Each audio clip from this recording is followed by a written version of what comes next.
Welcome to the Gyms Podcast. I'm your host, Joel Kleber, and this podcast is designed to share stories of our franchisees, franchisors, Jim himself, and other members of the Gyms family that we think you might find interesting. If you are researching our brand, we've got a previous back catalogue. There's so many great episodes that you can find online. And if you do like what you hear, please make sure you leave us a thumbs up on YouTube if you're watching, or online as well. We really do appreciate the support. Without further ado, here's today's episode. So Hannah and Kosta, thank you for joining us today on the Gyms Podcast. And Jade, who is one of our great divisional support team members, nominated you guys and said you'd be fantastic. You do a great job in your business to have a chat, and also give you on a core voucher, which is a silver membership, which basically gives you 2 free nights at any core hotel in the world and some other discounts and dining and drinks and all that sort of stuff. So it's worth around $600. So that's our thank you to you. Sorry. Thank you. Cool. So let's start with Hannah and Kosta about what were you doing prior to Jim's Dog Wash? Yeah, so Kosta. I used to be a chef, so I've been in hospitality since I was 14 and now 22. And I just needed a career change. It was the politics, the hours, you weren't really getting much for your work. And I'm always one to want to go above and beyond. So I thought if we start our own business, it sort of helps. It definitely does help. I was just basically in management and hospitality for a while, and I was also studying at university to do teaching. And I just sort of had this feeling that, you know, I love dogs, I love animals, I like business as well. And we both discussed that when we were together, and we thought, well, you know, you're going to get the best out of everything if you're your own boss. So that's how we started. You said you're 22, Kosta, or how old are you guys? Yes, so Kosta's 22 and I'm 21 at the moment. Wow, very, very young. So this is great to inspire other people, because most people are sold the same thing, you know, go to uni or, you know, do an apprenticeship. There's nothing really ever spoken about small business. So what did your friends and family think about when you told them you're doing this? They were scared, obviously. The whole paperwork guarantee, the whole deal was like sort of too good to be true. So then we had a meeting with Sharon and we figured out that it sort of is what it is. Maybe it is what it is. And we went from there. Yeah. You never look back. Yeah, it was definitely, a lot of people were surprised. They were a little bit nervous, but... Because we sold everything. we sold all our Did you really? Yeah, we Oh, just wow. thought, you know what, it's so long saving, and we thought, all right, we know we've got the money, but let's just go above that, sell everything we have, and let's just, you know, just, I suppose, wing it and see what happens from there. So how was it? So how did you decide on Jim's Dog Wash? Was there other things you were looking at the time, or was it just Jim's Dog Wash? Was there other things around it? So we wanted to do actually a food trailer, but the ongoing cost of food goes off, and permits were an issue with Adelaide, and then it was just so much marketing yourself that the fact that we're in a franchise really helps us, and it's helped us to not just worry about the work. Being on your own is a little bit, I really do give it to people that do start on their own, because if it wasn't for joining a franchise, I think we would be in a lot more of a different position. We wanted to do the food truck, but we just sort of found that the demand wasn't really there. There wasn't that guaranteed, you know, you had to have that really good spot. And if you didn't have that good spot, if you don't get work, that was what it was. Tough luck. Yeah. Food trucks, you never know. He doesn't mind the mobile services. You never know. Yeah. What type of cuisine would you do as a Jim's food truck, or what type of cuisine were you going to do? This one here can do anything. Really? I don't know. Like, to be honest, I was thinking Greek, but then I was thinking Asian, then I was thinking fusion. It was just a whole lot of things running off the top of our head. Yeah. We're just depressed driving to work one day, and we saw the Jim's trailer in front of us, and we're just talking about it, like, is this meant to be? So it was a little bit of that manifestation, I think. We were talking about sort of wanting to just work for ourselves, and we were just over all of the politics and everything, and we thought, all right, well, this is something I've always dreamt of as a kid, and I just thought maybe, you know, maybe it is what it is. Maybe it is what I want to do, and here we are. But only for doing it at such a young age, because a lot of people might get to 50 or 45 and have gone through that for 20 years before they then have enough, whereas you guys have made a really good decision early, because, like, you know, you can try things, and as you said, it's a great start in business at such an early age, and if you want to do other things or whatever, you've got such a really good footing. Yeah. So you made the decision to do the Jim's Dog Wash franchise. Maybe tell people about the process, what's involved with doing it all, and it can be kind of a bit of a whirlwind with it. So maybe just want to tell people about your experience when you made that decision to do it. What happened next? Yeah. So it started with Sharon. The meeting, and we just sort of, we were nervous. We were thinking, okay, well, it doesn't hurt to ask. So we started that process, and then it basically moved on to the training in Melbourne, and we thought, all right, well, let's just go. Let's just see how we feel. Which was A+. And the training really sold it to us. That was probably the biggest game changer. I think a lot of confidence. we felt a lot more confident sort of seeing how it worked. And even meeting Jim, like that was such a big thing to us. You didn't really expect that, everyone sort of thinks, is he real? Is Jim, is he actually there? He's brilliant. Why? Brilliant. Meeting him really was a game changer as well. Like it sort of showed us that no matter where you start, no matter how you start, you can always start, as weird as that sounds. And we basically did the training. We met everyone. We sort of put all of our books and everything together. And we thought, all right, well, it doesn't hurt to do a bit of training. Let's do that. We met with one of the franchisees that are in South Australia. She did training with us for 10 days. And then... It was straight into the trailer. It was really good. I think hitting the ground running was the best. You really sort of you want to put it off because you're nervous. But really, if you just throw yourself into that deep end and you take the chance, we would never look back now. We did 7 days of training because we got COVID towards the end of it. So we ended our training and we were still confident enough. We were still confident. We still had the support from everyone. It never, just because we had to stop early doesn't mean we had no support. We were everyone, we had the calling, we had, even FaceTime and things, anything we had questions about, you're never alone. From the start to where we are now, we've never once been left alone. No. That's the best part of it. It was the grooming training because it's obviously completely unrelated to what you were doing previously. So how was that originally? Because it could be quite daunting. Like it's a completely new skill and you're dealing with, a live animal in regards to this sort of thing. So right on. How was it? It was definitely stressful. Pushing ourselves in the deep end to even just go. Yeah. That itself was nerve-wracking in the morning. We're actually, oh my God, we're actually doing this. We were so scared. But once you get on a trailer, and I think if you just have that right mindset that, you got to love animals to be in this job. That's the number one thing. Question. You ask yourself, do I actually really like dogs? And if your answer is no, maybe don't. Maybe don't do it. But we basically just sort of got into the trailer, sort of getting the grooming tools in our hands, knowing that a dog is a dog. It's like, a child in a way. They're never going to sit still. They're never going to always have the best attitude about it. You just sort of have to remember that, it's a living thing. It just wants to be seen. It wants to be noticed. It just craves that sort of affection from you as well. And once you sort of have that relationship with a dog, to be honest, like you're set. You go to work and they're running towards you all happy and you're like, okay. It's crazy. Even on the training, seeing her clients, that all the dogs that were just so happy to see us, and you'd see those big German Shepherds and Great Danes running and you're like, oh my God. But they're just big softies. Yeah, they come in and you just have to, put your best foot forward, and the training really was something else. It was fun. That's for sure. You guys deal with, how'd you find dealing with, let's say, more nervous dogs? There might be a lot more anxious dogs now, especially during COVID, a lot more anxious dogs and not socialised as well. So common question you probably would get would be, most people might say, oh, I've got an aggressive dog or my dog's anxious. How would you go about dealing with that? Yeah. First of all, I'd say patience. You definitely need patience. You got to communicate with your client the fact that, look, hey, the dog is like this. We're gonna do like a few steps here and there to get past it. A lot of the time, because they've got such good hearing, we found that placing a cotton sort of happy hoodie over their ears blocks out a lot of the noise, and it helps them thoroughly get through the process for sure. It's just time and patience. You just have to be really careful. Obviously, a dog is a dog in terms of they have that, they can sometimes snap and have that moment of, oh my God, I'm anxious. And sometimes it turns into aggression because they don't know how to show it. They're just protecting themselves. They're just protecting themselves. So you just have to sort of keep in mind that, with a dog, you don't really want to stick your face in their face. And so to get them a little bit more stressed than they possibly already are, you just have to sort of keep your sort of face away, sort of just gently touching them, no harsh movements, too many loud noises if you can. Obviously the blow dryer, like he said, with the cotton, that definitely helps in terms of noise.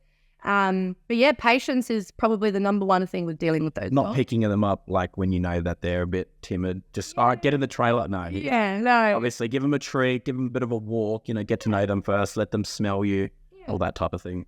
Yeah, how many customers do you roughly have a week, or do you do in your book at the moment? So we do anywhere between we see at least anywhere between 6 to 10 houses a day. Wow. So we've got to make it worth it because there is 2 of us. Obviously being to us, yeah, we do sort of, you think of it in your head as a split income. For example, you want to know, is that worth it? Is it being mobile as well? You know, it's very tricky in terms of the timing that you have in the day. You can definitely set aside a few things, but if you just sort of have that right mapping and the right scheduling, and you've been to those jobs, for example, for a few times, you know sort of how long you spend there. That's why we're now able to put regulars, you know, push them all in one day. At the start, though, I got to say, you really do need to test the waters and really give yourself, you know, do less than a day when you start. You don't need to prove yourself to anyone yet. You just need to see how much you can handle, how long you spend. Yeah, you'll never be jobless in this industry. How do you guys work together? Because most of the dog wash franchisees interview always by themselves. They might have by themselves, but they have employees. So is it just, how does it work together in terms of the workflow? Yeah. So Hannah's really good at communicating with people. So she does a good 60 to 80% of the administration and everything. all that. The phone's constantly going off. Yeah. So I'm just at the trailer. If we got like a 2-dog household, she'll put the phone down and we'll obviously worry about the dogs and groom them together in the trailer. Yeah. Just sort of timing things correctly because you can't really have both dogs on the table at the same time. Bathe one while the other person's zipping, all that type of thing. Yeah, you just sort of have to, we really sort of try and make sure we've got our space and everything in there as well. You know, working with someone and being in each other's face all the time, it is hard being in a small trailer. Yes, it is. But we've also made the decision to we've just bought recently a high roof Renault van. So Kosta and I are going to separate our work and sort of split the clients up and sort of try and do less hours and get that still same income flowing rather than, you know, doing the 12 hours, 6 days a week that we cover more ground as well. Cover more ground as well, you know, sort of. 12 hours, 6 hours, 6 days a week, 12 hours a day. Wow. When we started, we were bad. We basically just wanted to establish ourselves. We were just so excited, and obviously starting. Excitement gets in the way for sure. It definitely gets in the way of your sleep. We formed a lot of relationships with people, which was the best thing we did. So we were doing about 7 days a week at the start. We were very full on. We knew we were going away for Christmas, so we thought, all right, let's just go hard, and then we can relax a bit. And now it sort of changes between about 5 to 5.5 days to about 6 days a week, depending on, you know, if we were able to fit everyone into a day rather than make it another day, we just put in that little bit. We always have Sunday off because it's at the end of the week. We find that it gives us enough time during the week to, if anyone wants to reschedule, we can just pop them back in on the Sunday. So we usually pick up a little half day. They obviously love it because that's because a lot of time we obviously say, you know, lifestyle where people might have been doing those hours in the corporate world and they want to take it a bit easier. Yeah. We tend to interview that, whereas you guys are going with the full on, you know, let's right. Oh wait, we're gonna make it work. Definitely. I think it's fantastic. You really wanna, I think we just want to grow quick. We sort of have this motivation that we've always sort of had, like the sort of strive to work all the time, that we're so used to working ridiculous hours in hospitality that we know, if we're doing those hours for someone else and not getting treated really how we should, why not do it for ourselves? And obviously the goal in the long run is to slow it down, but we're young and we thought we got the energy now, might as well use it. Oh, no, absolutely. Yeah, we've never had weekends anyway in hospitality, so we thought, why don't we? Used to it. Yeah. Yeah. Okay. Now, so what's your plans for your business then? You said you're going to do another trailer. I know a lot of people in dog wash are starting to put employees on. So is that something you're looking towards, or what are you hoping to do? So right now, because we've got it parked in our driveway, just sitting there, collecting dust, we bought a high roof Renault. So with that, we're going to send it off to Melbourne, get it fitted out, and then pretty much try to have it done before Christmas, because we know Christmas is really busy. And Hannah and I are obviously going to go our separate ways during the day and just cover as much ground as possible. That's our next goal. After that, obviously, we want to step back a bit and hire someone, obviously give someone an opportunity to have such a good job. Yeah, definitely. And what are some common things that customers should know about between the grooms or between the washers? What are some things that if you could just, you keep saying the same things all the time. What are some things you want to point out for customers maybe to consider between grooms and washers for their dogs? Because I've interviewed a few Jim's Dog Wash franchisees, and it seems to be like customers, unfortunately, sometimes just think you're going to just sort out everything and they leave it maybe 6 or 8 weeks and then 100%.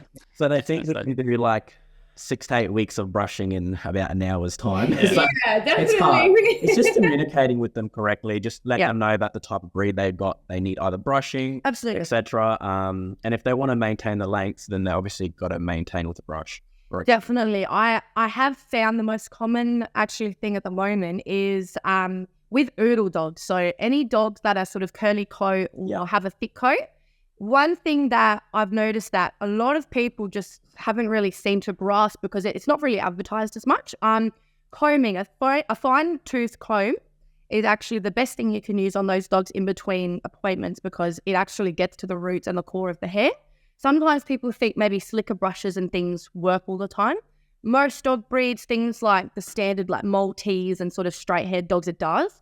The biggest thing is though that really sort of messes the appointments up is that they try to brush them and, they disappoint themselves because they think, I've done all this work, why isn't it working? Yeah, they just want to shave the dog. They feel discouraged. And so you just got to communicate. You just have to find the right tools. Finding a comb for a dog with really thick, like knotty sort of tight hair, it makes the biggest difference. It's very maintenance filled, owning a dog. You sort of sign yourself up to that. And sort of getting a spot, like securing a spot in the calendar, because us groomers are so busy. If a person might want to like skip 1 week out because they feel like they can stretch it, which is totally fine, but then they'll sort of miss that whole month rotation. Yeah. Our honest advice is please pre-book.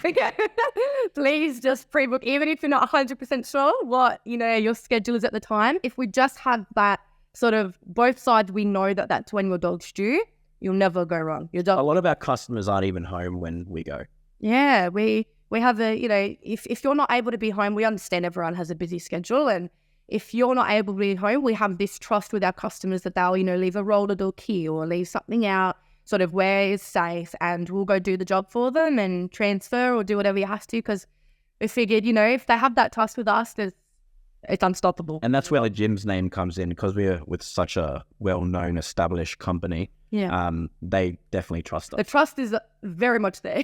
So convenient. It's such a great point as well. Like we have cleaning franchisees the same and mowing guys and all that sort of stuff. But yeah, that's fantastic to hear that. It's so much more convenient for a customer just to have you guys come around, and that's fantastic to hear. Is that like half your clients or something you would say, or is that a good 30% of them? I'd say a good 30%. That's great. Yeah, it's sort of something that some people don't realize we can actually do. You mainly have to bring it up to them because they don't really want to suggest it. We suggest it usually on the third time out the visit if it's not working. When we've got that little bit of a bond with them and they know our dog's comfortable, their dog's comfortable with us, then sort of go from there. It's such a no-brainer. It's such a great service that you guys do. Now, I was going to talk about the dog breeds. So do you have any particular type of dog breeds you prefer doing, or are some more trickier than others, or what type of dogs do you come across? Absolutely. We come across every single type of mixed bag of lollies. We really get a mix. From 2 kilos to 100 kilos. Yeah. So, our biggest client is a Great Dane named Hamilton, and he is just weighed at 102.5 kilos. He keeps going up. Well, it's the same as me. Yeah. Bloody hell. Definitely. And then we've got, a tiny Chihuahua who's maybe 1.5 kilos to 2 kilos max. Little Enzo. You got to put the blower on so light because they'll just... He's going to blow away. You have to be careful. Very, very weightless. I think we, in the best way possible, we don't favouritize any dog breeds. We do definitely love our big dogs, our Rotties and our... the big staffies, we love them all to death. They're just so, they're just so energetic and happy, and they sort of make the day really, you're starting at 8 a.m. in the freezing cold and the dog's freaking out to see you. Definitely feels good. The smaller the dog, usually the more the attitude sound. Yes, little dog attitude. But also, I must say that Groodles have definitely become probably one of our very, very much favourite. Especially because people aren't taking many oodles on right now because they're such... Oh, really? Yes, so a lot of groomers, I find, even just international, they are struggling to take on oodle customers because a lot of the time the customers do want their hair longer, and if they are matted, it ends up being shorter, and a lot of people are not the happiest about it, I suppose. And I think coming in with the advice of the fine-tooth comb, if people are really, determined to keep that length, they will do it. And we found that we've sort of been pushing that to a lot of our customers, and all of our referrals have been following that same structure. And I think that's why, maybe that's why that is our favourite, because they're maintained pretty nicely now for us. That's great. That's great to hear. And it's interesting. I've asked a few people this question, and I think you guys said it's a bit different breed to everyone else. I think people have said golden retrievers, a few golden retrievers, and answered in poodles as well, because they like the being able to do different styles and that sort of thing as well. So, yeah. And what about yourself? What dogs do you have? So we've got 4 Cocker Spaniels. 4? Yeah. Yeah. I've got 2, and I think that's enough. Look, it's a lot. It's a lot. But they're not too big, so it's not too much of a, they don't knock us over every time we come in, unless they are really excited. But I've grown up with Cocker Spaniels my whole life, and I've had a Maltese, I've had a Labrador, I've had them all. Costa grew up not so much around dogs. This was definitely a change for him when we moved in together and got dogs, and basically we started to see that, okay, I think I can't live without them. You got to like them pretty quick. You got 4 of them. Yeah. One of them's a Dachshund Cocker Spaniel mix, so he looks a bit different from the rest. It looks a bit longer and a bit sort of stockier. One of them is a Springer mix, Rhea Spaniel mix, and the other 2 are purebred. So they've got, the long ears and the long body, and they're the best. Now, who suits those types of dogs? Honestly, I would say anyone... Shift workers. Definitely shift workers. They are able to entertain themselves a lot. I would say a lot of elderly people, I find they are beautiful companions. They're very loyal dogs. Families. Kids, they're incredibly good with kids. I've had, lots of different family members with young children come, and these dogs they just sort of know to sort of have a sniff, and they get a little bit protective, but they know their limits. They somehow sort of pick up on that, they need to back off a bit and sort of allow the space. And I don't think a lot of breeds always pick up on that, and that's understandable. A dog's a dog. A dog is a dog. They always want to be around everyone, and, just knowing that limitations, knowing how to treat the dog and just sort of know where they need to sort of relax a bit. Really, any breed's perfect for that, to be honest. And with your business, what's some of the things that you've picked up, or what are some things that once you've got into it ring true to you in terms of advice that you can provide people, basically based on your journey so far? One of the things is, and a lot of franchisees come across this, you cannot please everyone. You can please 99% of the people, but there's always that one person that is either unhappy in life or they expect everything, and you just cannot please them. So obviously don't put yourself down because of that one bad experience. We've had quite a few bad experiences. Because there's 2 of us, we get through quite a few leads and customers, and you get a mixed bag of lollies. And it's just to always think about the good chunk of good you've always done. Yeah. And not to focus on or dwell on the negative. Just there will always be one person that may want to just complain for the sake of it, because they don't really see how it affects, a business. They just don't. Well, you got a great star rating, because that's why I asked that. Because look at your star rating on the side. It's 90. You got 90 ratings at an average of 4.9 stars, which is fantastic. So, but yeah, you're right. That's a really good point. You mentioned Costa, because it can get you down a bit if you have 99% of the people like what you're doing, and there's one negative comment. I don't know about you guys, but that's me. I'll do a negative thing, 99 things. So, yeah. So how do you deal with that situation? And is there something where you just compartmentalize and say, look, just move on and look forward, or do you look at what you could have done, or how do you sort of look at that situation or work through it? Think about it constantly. So everything that you've just brought up, that runs through the brain for sure. Like, what did we do wrong? Did we do something wrong, even though we didn't? Would we have done something better? Maybe something we can keep in mind next time. Sometimes it may just genuinely be someone that isn't happy with the price. Being a premium service, you will get sort of those reviews that people are saying, well, that's ridiculous. I would never pay that much.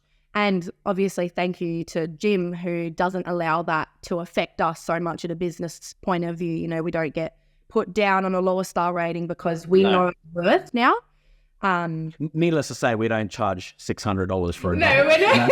There's parameters. Yeah, definitely. The quality service, it's a fair price, and that's what people need to understand with gyms. Absolutely, that's for sure. And everything's getting more expensive in life, so it has sort of lessened the amount of sort of people complaining about prices. I think everyone's just accepted that everything is going up, and unfortunately, we all do have to live in it. It is sort of a luxury service, I guess, in some ways, and other ways maybe not so luxury. Maybe it is needed for the dog. So people like, thank goodness people really do love their dogs, so they will want to look after. And sometimes, like, if you want to drop the price, we've got a lot of clients that come to us. So they bring the dog to us. We don't have to use like wear and tear our car, fuel. Oh, great.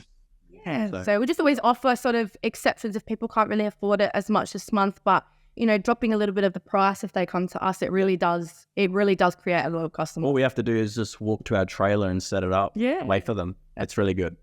Great. Now, in your business, are you doing, is it just washes and grooms, or are you doing nails as well? Is there other things you do as well? We cover everything. Everything except for anal glands. Anal glands is not our... I know that service code, yes. Yeah, it's a very memorable service code. We've got 580 service codes in there, so that's the one that always first comes to mind. Standout one. Other than that, we offer everything. We do really like to sort of have that big range of services. And just sort of make people aware that, even though they might see the big sign saying Jim's Dog Wash, always don't hesitate to inquire about grooming, because it's always worth asking. You never know. And having someone come to your house to groom your dog is definitely a lot better for, especially people in our generation. I think we're used to that, Uber Eats. We like everything, and we're happy to pay that little bit extra so we don't have to move from our house. Sometimes like I didn't know that was something that you guys did. That's fantastic to hear. Yeah, absolutely. But I was going to say as well, with the with the grooming career that you're doing at the moment, is it something where you do ongoing training as well, or how does that sort of work in terms of skills? Because there's so many breeds and cuts that people probably ask for. So how do you go about tackling those when a customer might ask for a cut which you haven't done before, or how do you go about that upskilling? So usually if we know they're coming up, we do a bit of research online. We'll watch a YouTube video. Like, I know surgeons I've seen online that will still Google stuff prior to the surgery. Really? It's not always sort of like, like you're an exam. You have to sort of, memorize everything. And if you look through a book, it's over. So it's definitely not like that. We are still professionals, but we're just not that next level where we do the old Asian. We're not sort of the Asian fusion style just yet. We're more so about maintaining your dog, and sort of, we do like beautiful little style cuts and everything like that. We do. But even asking other franchisees that have been, longer in the business, we have, on-ground support. We have, franchisors. We just sort of, if we need a bit of advice and what they would suggest in terms of blades or scissoring for certain dog styles. There's even Facebook pages with groomers all around the world. And there's always that sort of someone to help, there's always someone. And what are people typically asking for? Is it more D-sheds coming into spring, or is it more just, I guess it depends on the breed of the dog and what the customer wants ultimately, but what are sort of the common sort of things you guys are doing? Yeah, a lot of it's probably washes and D-sheds. We've been getting a lot at the moment. People are wanting a lot of winter cuts as well, little winter grooms, just sort of trim, so clean them up. Our biggest one that we have started is wash and tidies. So we offer a in-between service where we have, say someone's on a rotating schedule, we might have them for a wash 1 week, and say 2 to 4 weeks later, we might have a wash and tidy up where we'll, focus on their hygiene, their face, make sure they can see, their tail, their feet, their paw pads. So they don't collect anything. Nails, all of that. And just, we don't take length off the body. So that sort of keeps it a little bit longer for winter. No, we charge less for that because it's an in-between service. A lot of people go for it because they find that even a grass seed in the pad, if you take your dog to the vet, that could be upwards of $200. Yeah, so we definitely do a very well-being and health check as well on the dogs. We definitely don't leave that out. If anything concerns us, even the tiniest little bumps that might be a pimple, we just check. You always let the customer know. Yeah. That's a great point you mentioned. I've had this one before. So that little health check sort of thing, as you said, those spots and stuff, that's a really good thing I don't think people actually know about. And they should know about, because that's a really another good benefit of getting you guys around to help with the dog. Now, I was going to say as well, products that you use and recommend. What shampoos, are there any sort of products you use that you recommend that people have, or that you can tell them that you will use on their dogs? Yeah. So we as a company, I think we're affiliated with Petway because we do get quite a good discount. I've not had one issue with them. So we're just going to stick to something that works. We use Petway pretty much for 90% of our products, would you say? Yeah, I'd say about 90% of the products. And if they don't have something, you just source it somewhere else from a trusted Australian product for sure. Yeah, and especially with colognes, we have a sort of range of different companies and whatnot, just trying out different ones. So far, we have used the Petway ones, of course, but there is actually someone I highly suggest. She's an American dog groomer at her own salon.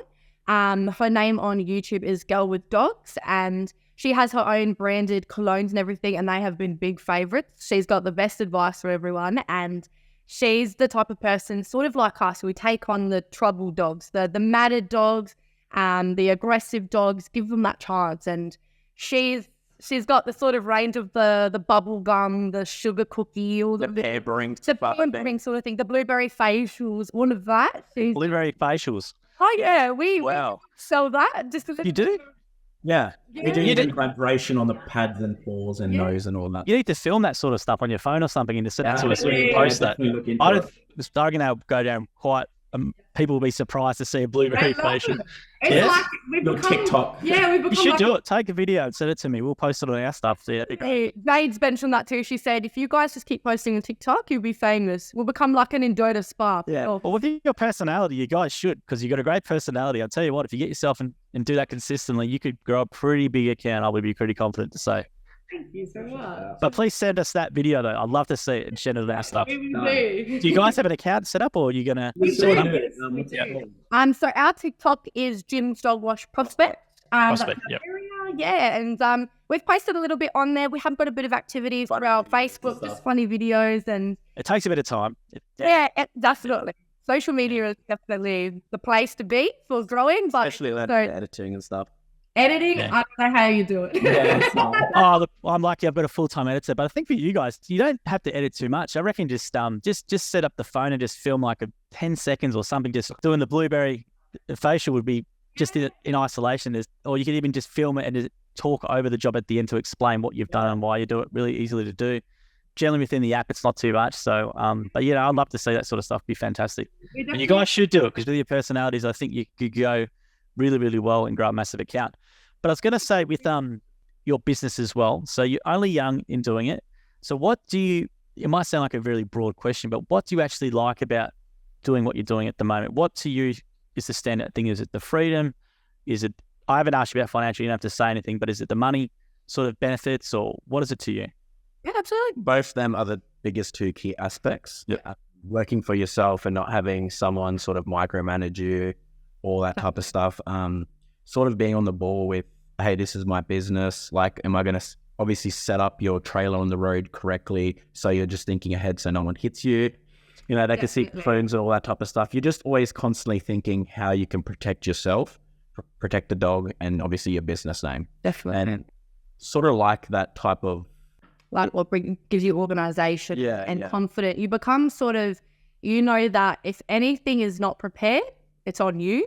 And it sort of gives you that, your own little manager, you know, you sort of want to look after your business. So, you know, if I don't text that customer back, then I won't have a job with them. You know that it's on you. And if I don't dry the towels, I won't have, you know. if I don't do the washing, then, well, how are we going to work? So constantly being on top of things, to-do list. The financial part of it is really, really worth it. That's why we see ourselves sometimes doing 7 days a week. It's definitely a big motivation. It's knowing that everything we invested, we didn't want to have to think about sort of owing money or loans. Loads of stuff. We really just started from scratch. We sold everything and we basically just outright bought it. And we've already gotten to that stage where we've been in it recouped for initial. 9 months. We've already recouped all of our initial investment and profited a lot as well. So definitely has made us very confident and happy with it. Well, has it exceeded it might sound like a very obvious question now after hearing that, but has it met your expectations of what you thought it was going to be? Has it exceeded it, or has that been? It's exceeded. It's exceeded it by far. We definitely knew that we would be comfortable, not that we had that weekly guarantee. Don't get us wrong, we weren't sort of thinking we're going to be left in the middle of nowhere. Yeah. We've always had support. We've always had someone to talk to. And I think having that sort of support from looking at people that have gotten to the points where we want to be at, we know that it's possible. So our goals are very, very big, and they're only getting bigger at the moment. We met a franchisee when we went out for lunch at Cafe de Villiers. Yeah. He was going to go with Blue Wheelers. We sort of pushed him towards gyms. We didn't even know we had any benefit towards it. No, we just wanted to tell him that we were happy, and we could see he was with his child, and you know, you can see it sort of pulls on the heartstrings a bit. You see that someone is looking for a career change and they don't look very happy and they just want to move on and be their own boss. And now we actually really did convince him, and happy he's on the road with his trainer, and He's very happy. And he's just been great ever since. So Obviously, got to put the hard work in, but Other than that, there's not much else to it. that's it. Absolutely. And I was going to say as well, that's actually a good thing you mentioned as well. We do sometimes sell like, just rock up to gyms and all of a sudden you're going to make all this money. But you mentioned hard work there. That's it. So you obviously, from people listening to this, will know you guys work really, really hard, and your customer service is obviously really, really high. And how do you keep such good energy? Is it just, you reckon it's due to your age, or is it something where you just love being your own boss, or is it, what do you guys do to keep up that such great energy and attitude? Look, some days it is very hard in terms of physically. We do feel like we're aging at a exponential rate. Yeah, I won't lie about that part, yeah, for sure. I won't lie. I must say we do feel exhausted some days. That's why we bought the actual second trailer. Yeah, car. we know that it's because a lot of the time and a lot of the reason that we are sort of exhausted is because we are doing those extra hours being both of us. Now that we're splitting up in our business, I can definitely see that the individual side, a lot of franchisees are on their own, so it does make it very worth it. For us, I think it is still very worth it being with another person. That is definitely not part of the question. We're still able to make that goal and reach above it. But knowing that we can split, sort of calm down and, be able to take our time, a little bit of extra time with things, I definitely think that keeps us sort of positive, and knowing that we're building our future very, very rapidly to what a lot of other people are. I think it sort of gives us What we used to do. Well, to what we used to be. We were sort of sitting on that average day to day, you're basically working for the week to get through the next week. And I think now that we're at that comfortable position where we're able to say, well, I want to keep growing and growing and growing, you sort of I think you just stay motivated. You don't go stale when you have goals to look forward to. When things go quiet, there will be times where, things might be a little bit quieter because of, things might be a bit more expensive. There's been, price rises everywhere, increases and everything, and the weather's been a little bit colder. Yeah. There will be times like that, but if you are discouraged by that, I highly don't suggest feeling that way. And I know that's, I'm not going to tell you don't feel like that, because I definitely felt like that. And then I realized, well, all of this time that I've been feeling like this, I could have been growing my business in other ways. Maybe I could have had a less of an income week, never below what we're guaranteed though. So when we first started, it was 1,500, wasn't it? Yeah, it used to be 1,500 weekly guarantee. Now it's, I think, 2.5, right? Yeah, they've increased it, yeah. So there's definitely that sort There's of so much safety work. net. Definitely. There's been more franchisees that have come on board since that, and they've still raised it. So that's just so much work. Definitely. Yeah. That's great to hear. And I was going to say before ending today is about the support side of it. So from a support point of view in gyms, who do you use and what sort of support do you ask or do you require, or do you So rely we on? allocated One franchisor, and that sort of covers you. They sort of check in with you every week, and they boost your posts on Facebook and all that type of stuff. Jade has gone above and beyond for us. She will sometimes spend an hour and a half on the phone call, listening to us, just talking to us, fixing problems, giving us ideas of how to overcome stuff. Yeah. anything. She's like That's great. She's sort of like, she's like a mother to us. Yeah. Like Jade. she's not that much older than us. She's much older than us, but She's not, no. she's like an older sister. She's like maybe an older sister. She's gonna hate me for saying She I know, she like that. She sits out there. So no, can she's tell got that. that Yeah. in terms of warmth. She's got that warmth about her. She's definitely someone that we can, rely on to have our back always. She's the best part of gyms for us. We absolutely. that's great to hear. I was going to say, what sort of advice would you recommend? Well, what would you sort of say to someone who might be thinking about gyms? Because you've got such a good advantage on people. Like a lot of people might do what you were in your roles. They might have stayed there till they're 40 or 45 and then had enough, right? Whereas you guys have pulled yourself out really early and done it. So maybe what would you sort of say as a bit of advice, or maybe words of encouragement to maybe someone who might be in that grind still where you were? Yeah. Well, it's hard because people, obviously, for myself, I said goodbye. I just turned my back on the apprenticeship I just completed. And a lot of people think, well, I've done that apprenticeship, I got paid minimal wage, or I went and did that uni degree and I didn't get paid for X amount of years. Why should I give that up?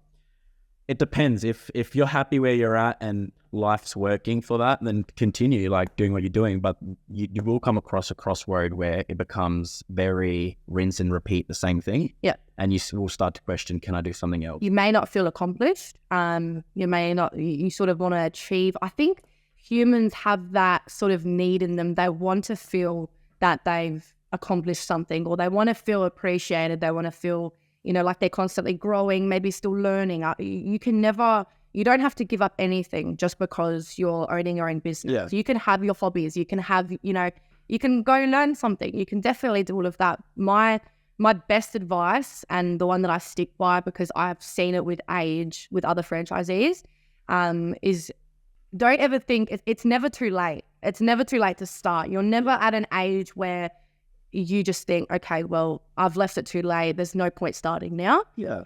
I really do, even if you are older and you're sort of getting to nearing the end of your career, why not do something on the side for fun, for retirement, spend time with grandchildren and have that sort of hobby on the side where you can work your own hours, but still keep yourself busy, because I find a lot of people do get very bored being at home. Maybe they just want to do something when they're retired. And I think this is definitely something that people could look at for sure.